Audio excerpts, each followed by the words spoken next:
Welcome to Centripetal Tarot. I'm getting right into the feminine, divine feminine reading now. I just wrapped up the divine masculine. And so I've been drawing on these energies all weekend, just to let you know.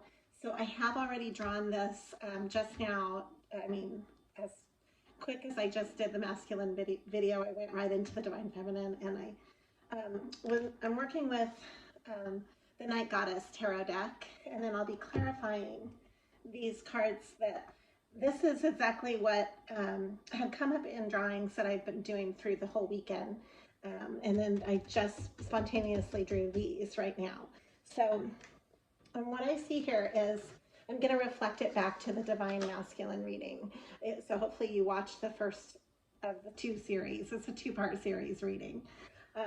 So whereas the divine masculine is coming through a major tower and change and in direction through a lot of self-analysis, the divine feminine has been healing through a lot of heartache. This is the upside down Three of Swords. And it's reversed, meaning that she has overcome her pain. And she is, I have this card, these cards are really direct in the Night Goddess Night deck. Reclamation and awakening. So she is directly going through a big awakening. It's similar or typical of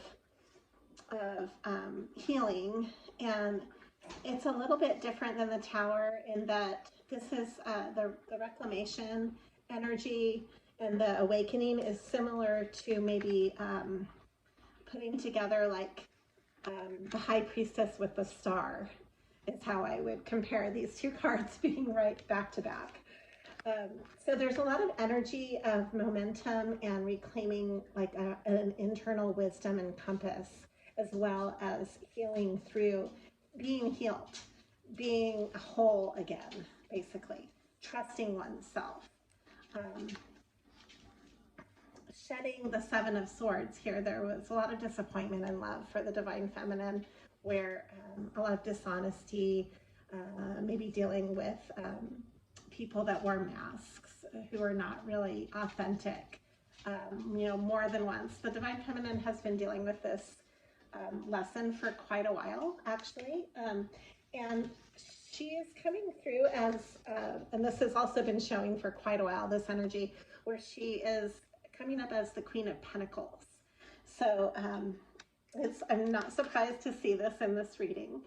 I believe that part of this awakening momentum for the divine feminine, we have here after the Queen of Pentacles, and prior to it, I have the Warrior of Wands and the Ace of Pentacles,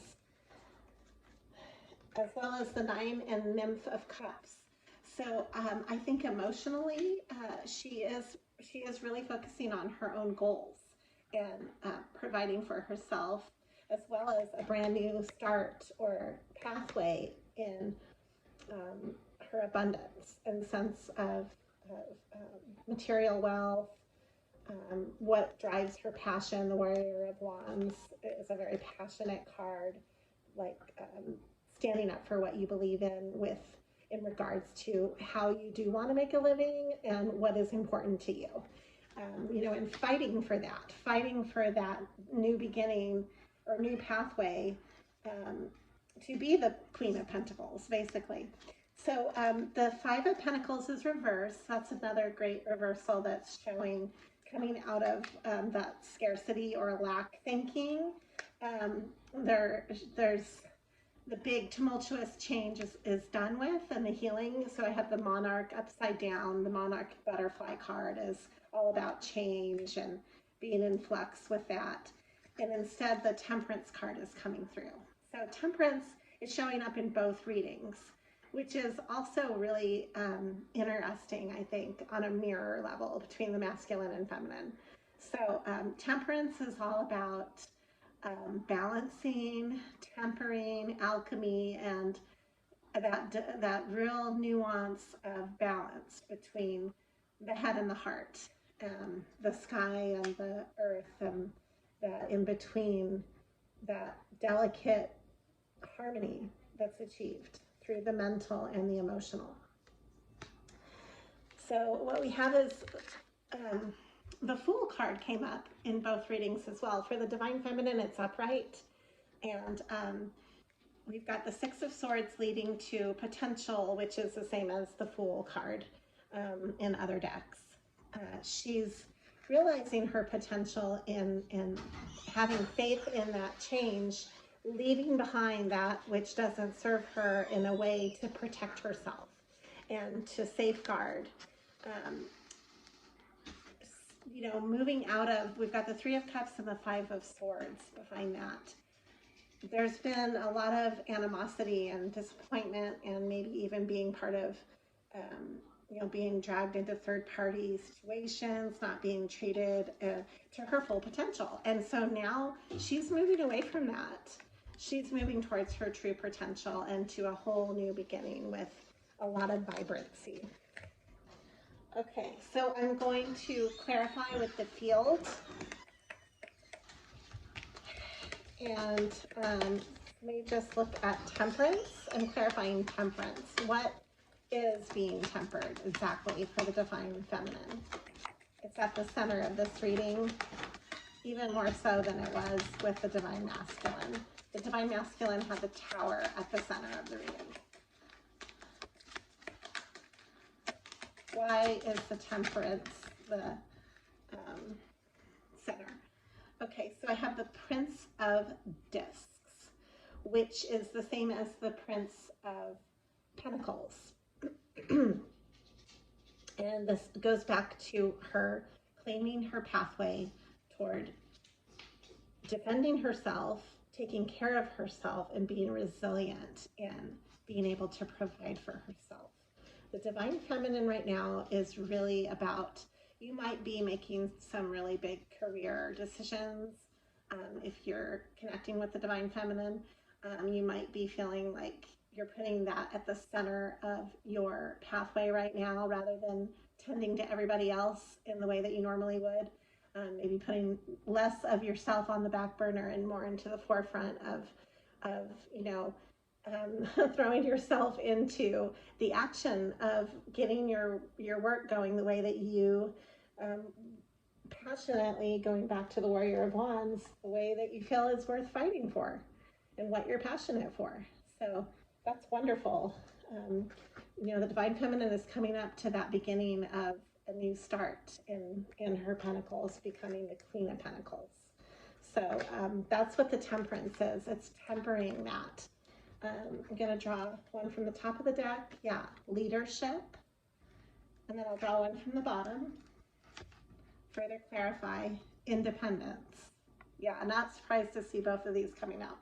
So this is almost like the masculine and feminine version of the same card. So I think that the Divine Feminine is really coming to a point of balance with this temperance energy. Really a holistic approach to how she makes a living and how she leads in her own life by example for what makes her happy. How can she independently provide for herself? Okay, so I'm going to draw just a couple of cards now to wrap it up from an entirely different deck, just like I did with the Divine Masculine, and leave with what is the Divine Feminine moving into currently. I'm just going to draw. Okay, these came out. Oh, great. So the Chariot. That's interesting. So she is also getting into the Chariot energy, but first she's being really, what I see here with the Ace of Swords and the Five of Cups, there's still a lingering disappointment from love for the Divine Feminine that she's being really honest about.